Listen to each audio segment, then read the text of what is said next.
الحمد للہ رب العالمین والعاقبۃ للمتقین والصلاة والسلام علی سید الانبیاء والمرسلین اما بعد فاعوذ باللہ من الشیطان الرجیم بسم اللہ الرحمن الرحیم وبالوالدین احسانا صدق اللہ مولانا العلی العظیم۔ باد توحید کے متوالو، شمع رسالت کے پروانوں، خاتون جنت حضرت فاطمۃ الزہرا رضی اللہ تعالیٰ عنہ کی کنیزوں، آئیے سب سے پہلے ہم اور آپ نہایت ہی ادب اور احترام کے ساتھ اپنے اور ساری کائنات کے مرکز عقیدت جناب محمد الرسول اللہ صلی اللہ تعالی علیہ وسلم کی بارگاہ بے کس پناہ میں جس طرح سے میں پڑھاؤں، میرے ساتھ مل کر مرد حضرات بآواز بلند، ہماری مائیں بہنیں بچیاں دھیمی آوازوں میں درود شریف کا نذرانہ پیش کر لیں۔ الصلاۃ والسلام علیک یا رسول اللہ، الصلاۃ والسلام علیک یا حبیب اللہ، الصلاۃ والسلام علیک یا نبی اللہ وعلی آلک واصحابک یا نور اللہ صلی اللہ تعالی علیہ وسلم۔ رب کعبہ کی بارگاہ میں دعا ہے،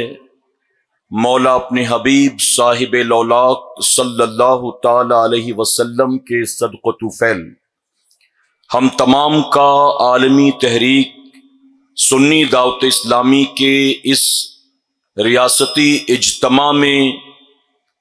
آنا قبول فرما، اور میرے کریم اسی قبول کر کے میدان قیامت میں ہم سب کے لیے، ہمارے والدین کے لیے بخشش اور نجات کا سبب بنا، اور اس اجتماع میں ہم جو کچھ بھی سنیں، سیکھیں، سمجھیں، ہمیں اس پر تمام عمر عمل کرنے اور دوسروں میں عام کرنے کی توفیق نصیب فرما۔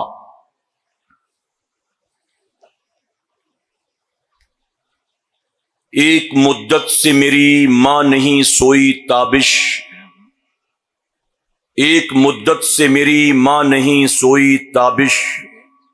میں نے ایک بار کہا تھا مجھے ڈر لگتا ہے۔ اور ماں کے تعلق سے کیا خوب کہا منور رانا نے، کسی کو گھر ملا حصے میں یا کوئی دکان آئی، کسی کو گھر ملا حصے میں یا کوئی دکان آئی، میں گھر میں سب سے چھوٹا تھا، میرے حصے میں ماں آئی۔ میرے پیارے آقا علیہ الصلوۃ والتسلیم کے پیارے دیوانوں، خاتون جنت حضرت فاطمۃ الزہرا رضی اللہ تعالیٰ عنہ کی کنیزوں، یہ اللہ رب العزت کا ہم پر بے پناہ کرم اور احسان ہے کہ میرے کریم نے ہم جیسے گناہ گاروں سیاہ کاروں کو عالمی تحریک سنی دعوت اسلامی حیدرآباد کے اس ریاستی اجتماع میں شرکت کی توفیق عطا کی۔ میں اکثر یہ کہتا ہوں کہ اگر اللہ تبارک و تعالی ہمارا اور آپ کا ایسی محفلوں میں 2-4 گھنٹے بیٹھنا نہیں، ایک لمحہ بیٹھنا بھی قبول فرما لے، تو کل قیامت کے دن وہی ایک لمحہ ہم سب کے لیے جنت کی ضمانت بن جائے گا۔ اور یہ بات بھی ہمیشہ یاد رکھیں کہ ان محفلوں میں آیا نہیں جاتا، بلکہ ان محفلوں میں رب کی طرف سے بلایا جاتا ہے، چاہے وہ ممبر پر بیٹھے حضرات ہوں، چاہے وہ میدان میں بیٹھی خواتین ہوں۔ اس اجتماع میں کوئی ایک بھی آنے والا یا آنے والی اپنی مرضی سے نہیں آیا ہے، آئے وہی ہیں جنہیں میرے رب نے توفیق عطا فرمایا ہے۔ تو یقیناً رب نے اگر اس محفل پاک میں شرکت کی توفیق دی ہے تو ہمارا آنا وہ قبول بھی فرمائے گا اور ہمارے آنے کو قیامت کے دن ہمارے لیے بخشش کا سبب بھی ضرور بنائے گا۔ وقت تیزی کے ساتھ گزر رہا ہے اور بہت جلد نماز مغرب کا وقت ہونے والا ہے۔ میں اپنی بات بھی بہت تیزی کے ساتھ آپ کے سامنے رکھوں گا، اس امید کے ساتھ کہ جسم کو حاضر رکھنے کے ساتھ ساتھ آپ کا ذہن بھی یہاں موجود ہوگا اور آپ میری تمام باتوں کو اس نیت کے ساتھ سنیں کہ ہمیں عمر بھر ان باتوں پر عمل بھی کرنا ہے۔ حضور اکرم صلی اللہ علیہ وسلم کی بارگاہ میں ایک صحابی آئے اور آ کر عرض کرتے ہیں کہ یا رسول اللہ صلی اللہ علیہ وسلم، اللہ اور اس کے رسول صلی اللہ علیہ وسلم کے بعد مجھ پر سب سے زیادہ کس کا حق ہے؟ تو حضور اکرم صلی اللہ علیہ وسلم نے فرمایا کہ تمہاری والدہ کا۔ کچھ دیر خاموش رہنے کے بعد انہوں نے دوبارہ یہی سوال پیش کیا، عرض کرتے ہیں یا رسول اللہ صلی اللہ علیہ وسلم، اس کے بعد مجھ پر کس کا حق ہے؟ تو حضور اکرم صلی اللہ علیہ وسلم نے دوسری مرتبہ بھی فرمایا کہ تمہاری والدہ کا۔ انہوں نے تیسری مرتبہ عرض کیا کہ یا رسول اللہ صلی اللہ علیہ وسلم، اس کے بعد کس کا مجھ پر سب سے زیادہ حق ہے؟ تو حضور اکرم صلی اللہ علیہ وسلم نے اس سوال کے جواب پر تیسری مرتبہ بھی فرمایا کہ تمہاری والدہ کا۔ اب انہوں نے چوتھی مرتبہ سوال کیا کہ یا رسول اللہ صلی اللہ علیہ وسلم، اس کے بعد کس کا مجھ پر حق ہے؟ تو حضور اکرم صلی اللہ علیہ وسلم نے فرمایا تم اپنے باپ کے ساتھ بھی حسن سلوک سے پیش آیا کرو۔ اب یہاں مفسرین فرماتے ہیں کہ سوال 3 مرتبہ جو کیا گیا شروع میں، تو حضور اکرم صلی اللہ علیہ وسلم نے تینوں مرتبہ ان سے کہا کہ تم پر اللہ اور اس کے رسول صلی اللہ علیہ وسلم کے بعد سب سے زیادہ حق تمہاری والدہ کا ہے۔ تو میرے نبی کا 3 مرتبہ یوں کہنا یوں ہی نہیں تھا، بلکہ مفسرین فرماتے ہیں، صوفیہ فرماتے ہیں کہ حضور اکرم صلی اللہ علیہ وسلم نے 3 مرتبہ والدہ کا ذکر کر کے قیامت تک آنے والے مسلمانوں کو بتا دیا کہ اللہ تبارک و تعالیٰ نے تم پر باپ کے مقابلے تمہاری ماں کا 3 گنا زیادہ حق رکھا ہے۔ اور اس سے یہ بات بھی کلیئر ہو گئی کہ اللہ اور اس کے رسول صلی اللہ علیہ وسلم کے بعد ہم پر اگر کسی کا حق ہے تو وہ ہماری والدہ کا ہے، اور پھر والدہ کے بعد والد آتے ہیں۔ میرے پیارے آقا علیہ الصلوۃ والتسلیم کے پیارے دیوانوں، خاتون جنت حضرت فاطمہ الزہرا رضی اللہ تعالیٰ عنہ کی کنیزوں، اس وقت یہاں جتنے لوگ بھی موجود ہیں، اللہ تبارک و تعالیٰ نے سب کو والدین عطا کیے ہیں۔ کچھ لوگوں کے والدین باحیات ہیں، کچھ لوگوں کے والدین دنیا سے رخصت ہو گئے، لیکن میرے کریم نے سب کو ماں باپ عطا کیے ہیں۔ جن کے ماں باپ باحیات ہیں انہیں اپنے رب کا شکر ادا کرنا چاہیے، اور جن کے والدین دنیا سے رخصت ہو چکے ہیں انہیں دن رات اپنے ماں باپ کے لیے بخشش کی اور مغفرت کی دعا کرنی چاہیے۔ اللہ رب العزت نے قرآن مقدس میں ارشاد فرمایا، جو آیت کریمہ میں نے تلاوت کی، تھوڑا سا اس کی وضاحت کرنا بھی میں ضروری سمجھتا ہوں۔ اللہ فرماتا ہے وَبِالْوَالِدَيْنِ احسانا، یعنی اپنے ماں باپ کے ساتھ بھلائی کرو، احسان کرو۔ اب اس سے مراد کیا ہے؟ اگر آپ اپنے ماں باپ کی خدمت کرتے ہیں، آپ اپنے ماں باپ کو کھلاتے پلاتے ہیں، اپنے ماں باپ کے سر ہاتھ پاؤں دباتے ہیں، اپنی کمائی کا مال لا کر ماں باپ کے قدموں میں ڈال دیتے ہیں، تو یاد رکھنا کہ یہ ساری چیزیں کر کے آپ ماں باپ پر کوئی احسان نہیں کر رہی ہیں، بلکہ یہ ساری چیزیں تو والدین کے حقوق میں سے ہیں۔ اگر اولاد اپنے ماں باپ کو اپنے ساتھ گھر میں رکھے، انہیں کھلائے پلائے، انہیں اچھے کپڑے پہنائے، بلکہ ان کی تیمارداری کرے، بیمار ہو جائیں تو ان کا دوا علاج کروائے، ان کی خدمت کرے، اپنی کمائی لا کر ان کے قدموں میں ڈال دے، تو یہ والدین کے حقوق ہیں جو ہم آپ ادا کر رہے ہیں، یہ ماں باپ پر احسان نہیں ہوا، یہ تو ہم حقوق ادا کر رہے ہیں۔ اب احسان کیا ہوا؟ تو فرمایا گیا حقوق کے بعد ماں باپ کے ساتھ جو سلوک کرتے ہو اس کا شمار جو ہے بھلائی اور احسان میں ہوگا۔ تو ہم ایز اے سن یا ایز اے ڈاٹر اگر اپنی ڈیوٹی کو پورا کر رہے ہیں، ان کے حقوق کو ادا کر رہے ہیں، کوئی احسان نہیں کر رہے ہیں، اور اگر ہم نے احسان کرنا تو دور کی بات، ان کے حقوق بھی صحیح طور پر ادا نہ کیے، ان کے حقوق ہم نے پامال کیے، تو یاد رکھنا ہمارا اور آپ کا انجام بہت برا ہوگا۔ آج بہت سے لوگ یہ تصور کرتے ہیں کہ میں نے اپنے والدین کی جو بن پڑی خدمت کی، مجھ سے زیادہ خدمت کون کر سکتا ہے؟ اب بتاؤ اس سے زیادہ میں کیا کر سکتا ہوں؟ کبھی کبھی لوگ کہتے ہیں میں اپنے بیوی بچے دیکھوں، اپنا گھر بار دیکھوں یا اپنے ماں باپ کو دیکھوں، میرے 3 بھائی اور ہیں وہ نہیں دیکھتے، کیا ساری ذمہ داری اکیلے میری ہے؟ میں اتنی انکم نہیں ہے کہ میں ماں باپ کو ہر مہینے ایک اچھا خاصا اماؤنٹ دے سکوں، میرے پاس اپنے ذاتی خرچے اتنے زیادہ ہیں، ایکسپنسز اتنے زیادہ ہیں، بچوں کی فیس کا مسئلہ ہے، بجلی کے بل کا مسئلہ ہے، گھر کے راشن کا مسئلہ ہے، دوا علاج کا مسئلہ ہے، یہ سارے خرچے میں کہاں سے برداشت کروں اور اس کے بعد ماں باپ کا بھی حق ادا کروں؟ یہ مجھ سے نہیں ہو سکتا۔ میرے پیارے آقا علیہ الصلوۃ والتسلیم کے پیروانوں، اسی لیے کسی کہنے والے نے بہت خوب کہا تھا کہ ماں باپ مل کر اپنے 6 بچوں کو پال لے جاتے ہیں، لیکن 6 بچے مل کر ماں باپ کو نہیں پال سکتے، بلکہ بیٹے بیٹیاں آپس میں ڈیوائیڈ کر لیتے کہ ایک مہینے ابا تمہارے گھر رہیں گے، امی میرے گھر رہیں گی، بیمار ہو جائیں گے تو علاج تم کرانا، کہیں جانا ہو تو میں لے جاؤں گا۔ اچھا، ایک مہینہ اگر کسی بیٹے نے باپ کو اپنے گھر رکھا اور 2-4 دن زیادہ ہو جائے تو بھائی سے لڑنے جھگڑنے پر آمادہ ہو جاتے ہیں۔ میرے پیارے آقا علیہ الصلوۃ والتسلیم کے پیروانوں، چونکہ وقت مختصر ہے اس لیے میں تیزی سے آگے بڑھ رہا ہوں۔ اگر آپ کو اللہ نے اپنے والدین کی خدمت کا موقع دیا ہے، آپ کے دوسرے بھائی بہن یہ کام کرنے یا یہ ذمہ داری اٹھانے کو تیار نہیں ہے، تو آپ کو بھائی بہن سے لڑنے جھگڑنے کی کوئی ضرورت نہیں ہے۔ اپنے رب کا شکر ادا کریں کہ میرے کریم تو نے مجھے ماں باپ کی خدمت کا موقع عطا کیا، کہ فرمایا گیا جو اولاد اپنے ماں باپ کی خدمت کیا کرتی ہے، اللہ تبارک تعالیٰ اس کی اولاد کو بھی اس کی خدمت کی توفیق عطا فرماتا ہے۔ ایک مقام پر فرمایا گیا اگر تم چاہتے ہو کہ اللہ تمہاری عمر میں برکت عطا کرے،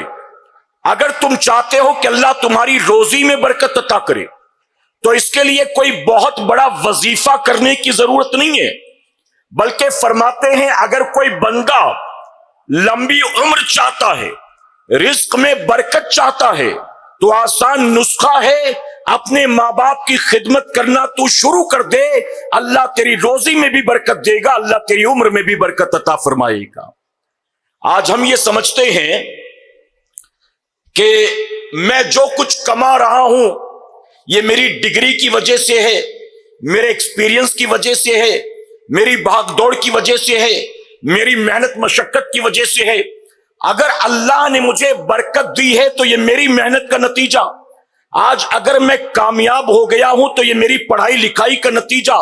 اگر آج میں 2-4 پیسے والا ہو گیا ہوں تو یہ میرے تجربے کی بنیاد ہے۔ میرے پیارے آقا کے پیروانوں، میں منبر رسول پر موجود ہوں، میں ذمہ داری کے ساتھ کہوں گا کہ جو لوگ اس غلط فہمی میں مبتلا ہیں کہ آج میرے پاس جو کچھ ہے یہ سب کچھ میں نے اپنے بلبوتے حاصل کر لیا ہے، تو انہیں سوچنا چاہیے کہ بندے اپنی ڈگری، اپنے تجربے، اپنی محنت کی بنیاد تو نے یہ حاصل نہیں کیا ہے۔ ارے تیرے گھر میں سفید بالوں والی جو بڑھیا رہتی ہے، اس تیری ماں کی دعاؤں کی برکت سے رب نے تجھے یہ عطا فرمایا ہے۔ ایک بزرگ نے بڑی پیاری بات کہی، مجھے خود اس پر عمل کا موقع نہ مل سکا، جب تک یہ بات مجھ تک پہنچی تاخیر ہو چکی تھی، میرے والدین دنیا سے رخصت ہو چکے تھے، لیکن اگر آپ تک یہ بات پہنچ جائے اور والدین باحیات ہو، رب کا شکر ادا کرے۔ اور ایسی باتیں صوفیہ کرتے ہیں، اللہ والے کرتے ہیں۔ ایک بزرگ فرماتے ہیں کبھی رات کے اندھیرے میں تم اپنے گھر میں داخل ہو اور تمہاری بوڑھی ماں سو رہی ہو یا تمہارا بوڑھا باپ سو رہا ہو اور تم ان کے کمرے میں جا سکتے ہو تو اپنے والدین کے والد یا والدہ کے کمرے میں چلے جاؤ اور جانے کے بعد ان کے پائتی ان کے پیر کی جانب بیٹھ جاؤ، اور کہتے ہیں پیر کی جانب بیٹھنے کے بعد اپنی زبان کو باہر نکالو اور اپنے بوڑھے باپ یا بوڑھی ماں کے تلوے میں لگا دو۔ اگر تم نے بوڑھے ماں باپ یا بوڑھے ماں باپ کے تلوے میں اپنی زبان کو لگا دیا، اللہ قیامت میں بے حساب کتاب تمہیں جنت میں داخل فرمائے گا۔ میرے نبی نے سیدنا عمر فاروق اعظم سے فرمایا، اے عمر، اگر لوگوں میں کاہلی اور سستی پیدا ہونے کے امکانات نہ ہوتے تو میں تم سے کہتا کہ جاؤ اور جا کر لوگوں میں یہ اعلان کر دو۔ سیدنا عمر فاروق اعظم نے عرض کیا، یا رسول اللہ صلی اللہ علیہ وسلم، کس بات کا اعلان؟ تو میرے آقا صلی اللہ علیہ وسلم فرماتے ہیں، 4 لوگ ایسے ہیں جنہیں قیامت کے دن کوئی طاقت جنت میں جانے سے نہیں روک سکتی ہے۔ 4 لوگ ایسے ہیں جنہیں قیامت کے دن جنت میں جانے سے کوئی طاقت نہیں روک سکتی۔ عرض کیا، یا رسول اللہ صلی اللہ علیہ وسلم، وہ کون لوگ ہیں؟ تو میرے نبی نے فرمایا، سب سے پہلے وہ اولاد جو اس حال میں مرے کہ اس کے ماں باپ اس سے راضی ہوں۔ سبحان اللہ تو کہیں، خواتین بھی سبحان اللہ کہیں، نیکی کی نیت سے خیال یہ رکھیں کہ ان کی آواز پردے کے اس پار ہم تک نہ پہنچے۔ تو میرے آقا صلی اللہ علیہ وسلم نے فرمایا، سب سے پہلے وہ شخص جو اس حال میں مرا کہ اس کے والدین اس سے راضی ہیں۔ دوسرا میرے نبی فرماتے ہیں کہ وہ عورت جو اس حال میں مرے کہ اس کا شوہر اس سے راضی ہو۔ تیسرا میرے نبی فرماتے ہیں وہ جوان جس نے اپنی جوانی میں توبہ کی اور توبہ کرنے کے بعد گناہ کی طرف دوبارہ پلٹنا اس کے لیے ایسے ہی محال ہو جیسا کہ دودھ کا دوبارہ جانور کے تھن میں لوٹنا محال ہوتا ہے۔ چوتھا میرے نبی نے فرمایا کہ وہ شخص جو کثیر العیال تھا، یعنی بچے زیادہ تھے، فیملی بڑی تھی، آمدنی چھوٹی تھی، میرے نبی نے فرمایا انکم کم تھی، اوور ٹائم کرتا، محنت مشقت کرتا، مزدوری کرتا، لوگوں کی جھڑکیاں سنتا، روکی سوکی کھا کر، چٹنی روٹی کھا کر گزارا کرتا، لیکن حرام کے قریب نہیں جاتا تھا، جیسے تیسے غربت میں اپنی زندگی گزاری اور اپنے بچوں کی اسی حال میں پرورش کی۔ میرے آقا فرماتے ہیں قیامت کے دن اس آدمی کو جنت میں جانے سے کوئی روک نہیں سکتا ہے۔ اب یہاں 2 باتیں ہماری بہنوں کے لیے بہت اہم ہیں۔ ایک تو فرمایا گیا کہ وہ شخص جو اس حال میں مرے کہ اس کے ماں باپ اس سے راضی ہوں، اور دوسرا فرمایا گیا کہ وہ عورت جو اس حال میں مرے کہ اس کا شوہر اس سے راضی ہو۔ آج معذرت کے ساتھ ایک تلخ بات کہتا ہوں، بعض بیویاں اپنے شوہروں کو اپنے ماں باپ کا حق ادا کرنے نہیں دیتی، بلکہ بیویاں دھمکی دیتی ہیں اپنے شوہر کو، اگر تم نے اپنی امی کو 1 روپیہ بھی دیا نا، میں اپنے گھر چلی جاؤں گی، تمہیں اپنے بچے نظر نہیں آتے، ہماری ضروریات نظر نہیں آتی، ہمارا گھر بار نظر نہیں آتا، 2 پیسے ہاتھ لگتے ہیں تو ماں باپ پر خرچ کرتے رہتے ہو، تمہارے اور بھائی بہن نہیں ہیں کیا ساری ذمہ داری ہم نے لے رکھی ہے؟ اس طرح سے بیویاں اپنے شوہر کو اس کے والدین کے خلاف ورگلاتی ہیں، دھمکیاں دیتی ہیں، اور اس بات کی کوشش کرتی ہے کہ میرا شوہر اپنے ماں باپ کی خدمت نہ کر سکے، اپنی حلال کمائی کا مال اپنے ماں باپ پر خرچ نہ کر سکے۔ یاد رکھنا، میں پوری ذمہ داری کے ساتھ یہ بات کہتا ہوں، آج اپنے شوہر کو جو اس کے ماں باپ سے دور کرنے میں لگی ہیں، وہ اس دن کا انتظار کریں جب ان کا بیٹا بھی جوان ہوگا اور ان کے گھر بھی بہو آئے گی، تو بہو ہو کر تم نے جو اپنے ساس سسر کے ساتھ کیا ہے، تمہاری بہو بھی تمہارے ساتھ وہی کرنے والی ہے۔ تم نے ایک بیٹے کو ماں باپ سے جدا کیا، کل تمہارے گھر بہو بن کر آنے والی لڑکی بھی تمہارے بیٹے کو تم سے دور کرے گی، تب تمہیں احساس ہوگا کہ کاش میں نے یہ غلطی نہ کی ہوتی تو آج مجھے یہ بھگتنا نہ پڑتا۔ یاد رکھیں، فرمایا گیا کہ انسان دنیا میں جتنے بھی گناہ کرے گا ان تمام گناہوں کی سزا اسے آخرت میں ملے گی، لیکن ایک گناہ ایسا ہے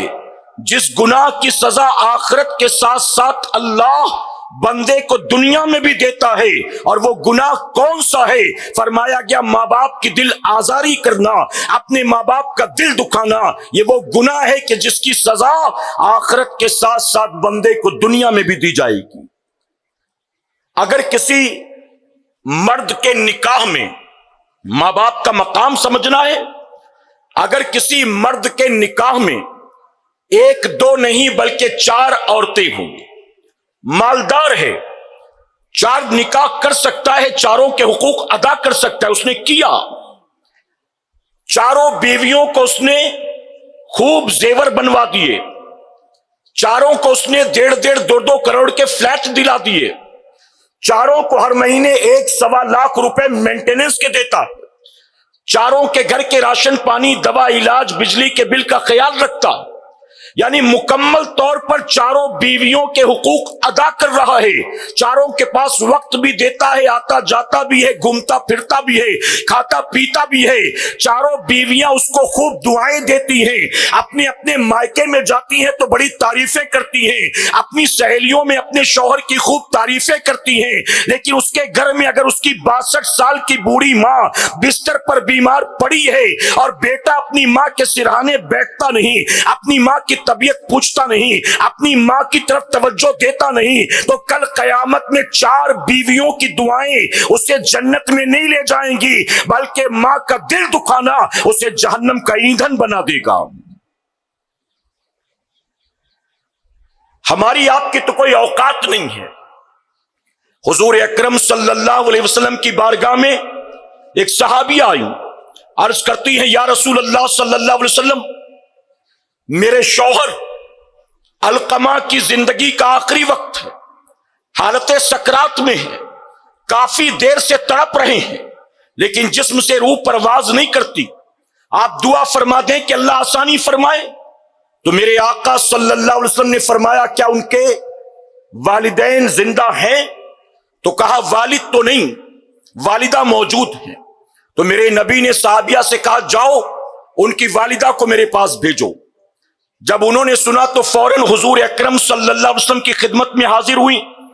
میرے آقا صلی اللہ علیہ وسلم نے فرمایا اے صحابیہ بتا کیا تو اپنے بیٹے علقمہ سے ناراض ہے؟ تو کہا ہاں یا رسول اللہ صلی اللہ علیہ وسلم میں اس سے ناراض ہوں۔ کہا کس بات پر ناراض ہے؟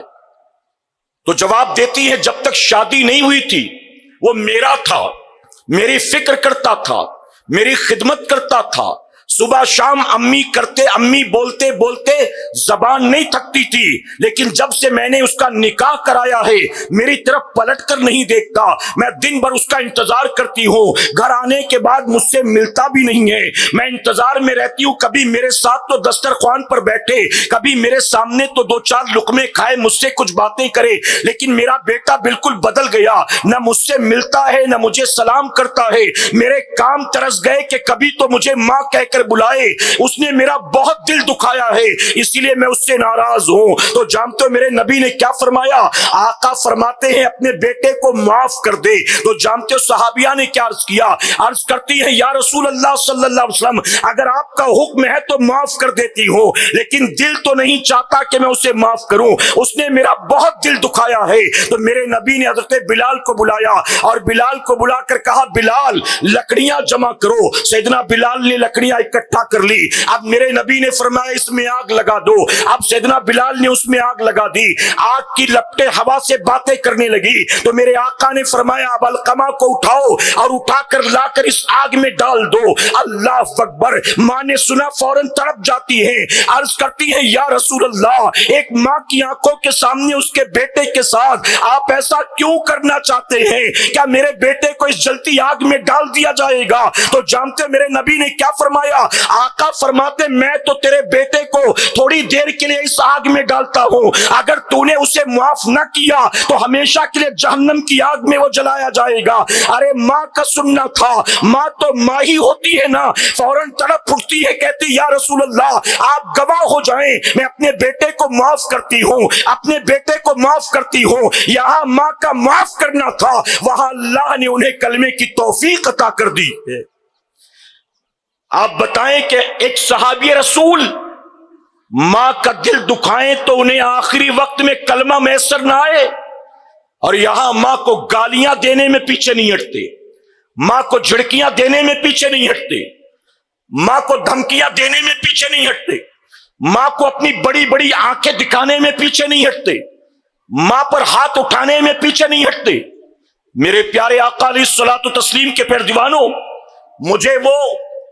65-68 سالہ بوڑھی عورت یاد ہے۔ میں ایک جگہ سے گزر رہا تھا، ایک بوڑھی عورت کھڑی ہو کر رو رہی تھی، چند لوگوں نے اسے گھیر رکھا تھا، لوگ اس سے پوچھ رہے تھے کہ آخر تو روتی کیوں ہے؟ تو اس عورت نے اپنے جسم سے کپڑے کو ہٹا کر دکھایا کہ دیکھو میرے بیٹے نے کل رات مجھے کتنا مارا۔ آپ سوچیں ایسی اولاد بھی روئے زمین پر موجود ہے۔ اب جو بیٹے اپنی ماں پر ہاتھ اٹھاتے ہیں، جو بیٹے اپنے باپ کو جھڑکیاں دیتے ہیں، دوستوں میں اس کا مذاق اڑاتے ہیں، کیا بتائیے وہ اپنی اولاد سے کوئی توقع رکھ سکتے ہیں؟ اپنی اولاد سے کوئی بدلے کا صلہ بدلہ ملے گا انہیں، اولاد خدمت گزار بنے گی، توقع کر سکتے ہیں؟ میرے پیارے آقا علیہ الصلوۃ والتسلیم کے پیارے دیوانوں، حضور اکرم صلی اللہ علیہ وسلم کی بارگاہ میں ایک نوجوان صحابی حاضر آئے، عرض کرتے ہیں یا رسول اللہ صلی اللہ علیہ وسلم، میرے والد میری اجازت کے بغیر میری جیب سے پیسے نکال لیتے ہیں، میں نے کئی بار ان کو منع کیا لیکن وہ باز نہیں آتے، مجبوراً آپ کے پاس مجھے ان کی شکایت کرنے کے لیے آنا پڑا۔ میرے آقا صلی اللہ علیہ وسلم نے جب یہ سنا تو آپ نے فرمایا کہ جاؤ ان کے والد کو بلا کر لاؤ۔ یہاں صحابہ گئے ان کے والد کو بلانے، جب انہیں پتا چلا کہ میرے جوان بیٹے نے میرے خلاف رسول اللہ کی بارگاہ میں مقدمہ دائر کیا تو بوڑھے صحابی تڑپ اٹھے۔ عرب والوں کی گھٹی میں شعر و شاعری ملی ہوئی تھی، جب انہوں نے یہ سنا کہ میرے بیٹے نے میرے خلاف رسول اللہ کی بارگاہ میں مقدمہ دائر کیا تو من ہی من میں انہوں نے کچھ اشعار کہے، جو اشعار زبان پر نہیں آئے، بلانے والوں نے نہیں سنا، دل ہی دل میں کچھ اشعار درد بھرے انہوں نے کہے۔ یہاں وہ اشعار کہہ رہے تھے اور وہاں جبرائیل علیہ السلام میرے آقا کی خدمت میں حاضر ہوئے، عرض کرتے ہیں یا رسول اللہ صلی اللہ علیہ وسلم، جب ان کے والد آئیں تو مقدمہ بعد میں سنیے گا، پہلے ان سے وہ اشعار سنیے گا۔ بوڑھے صحابی کو بلایا گیا، میرے آقا کی خدمت میں حاضر ہوئے، میرے آقا فرماتے ہیں تمہارے خلاف تمہارے بیٹے نے مقدمہ دائر کیا ہے، ہم مقدمہ بعد میں سنیں گے، پہلے یہ بتاؤ جب تم چلے تھے تو تمہارے ذہن میں دل دماغ میں جو اشعار آئے تھے وہ کیا تھے؟ اب جیسے ہی انہوں نے سنا آنکھوں سے آنسو جاری ہو گئے، پکار اٹھتے ہیں یا رسول اللہ صلی اللہ علیہ وسلم، ہم تو اللہ کو دیکھے بغیر آپ پر ایمان لے آئے ہیں، ہم نے تو آپ کو غیبدہ نبی تسلیم کیا ہے، ابھی اشعار جو میری زبان پر نہیں آئے، جو میں نے قلم سے کسی کاغذ پر اتارے نہیں، آپ وہ حق نبی ہیں جو اس کی بھی خبر دیا کرتے ہیں۔ میرے آقا نے فرمایا بتاؤ اشعار کیا تھے؟ اب وہ صحابی جو اشعار پڑھ کر سناتے ہیں اس کا مفہوم میں بیان کرتا ہوں، عرض کرتے ہیں یا رسول اللہ صلی اللہ علیہ وسلم، جب یہ میرا بیٹا پیدا ہوا تھا نا، جب یہ میرا بیٹا پیدا ہوا تھا اس دن سے ہم نے اپنے لیے نہیں اس کے لیے جینا شروع کر دیا تھا۔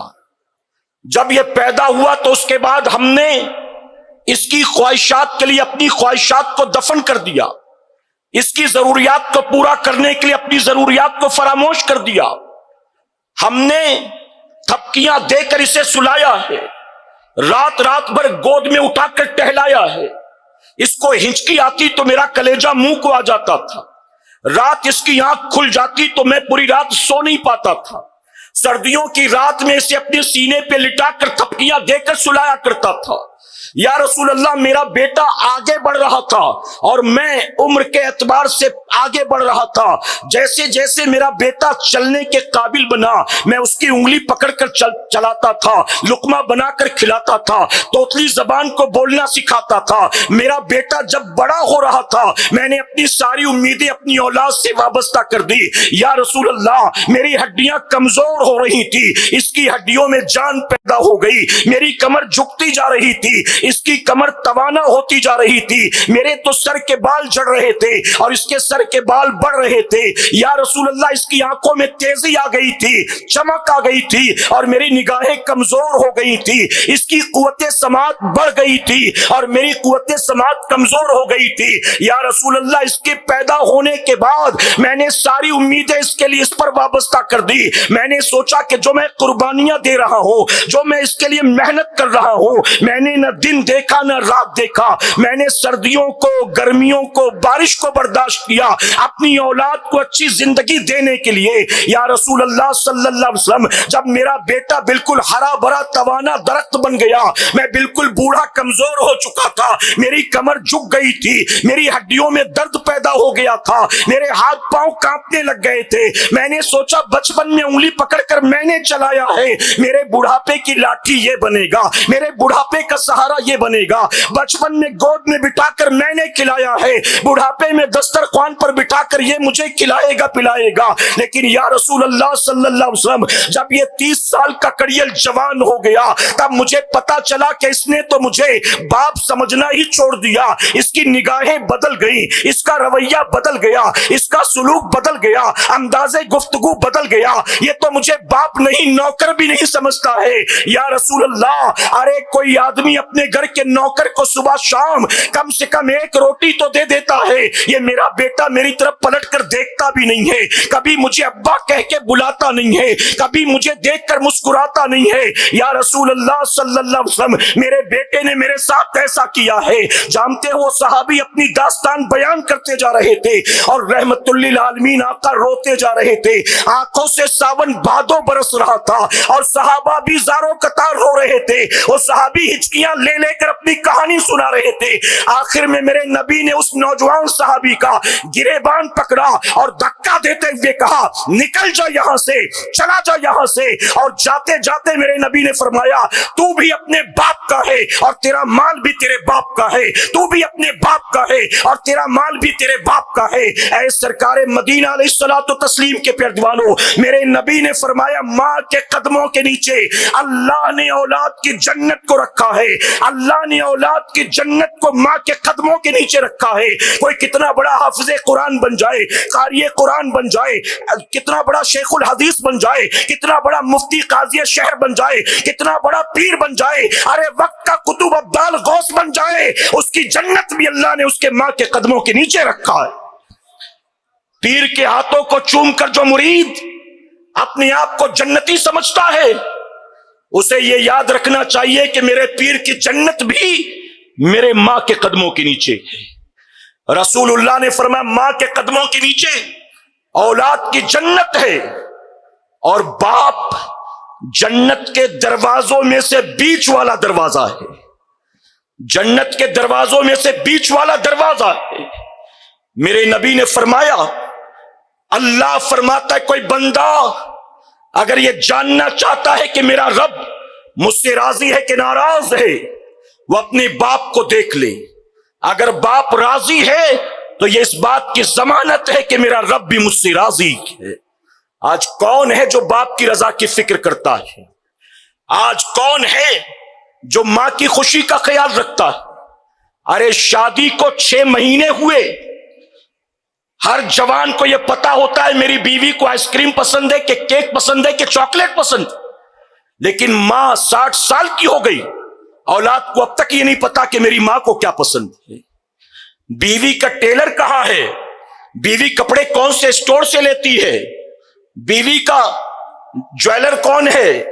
یہ سب پتا ہے، لیکن ماں کے بارے میں کیا ہم نے کبھی فکر کی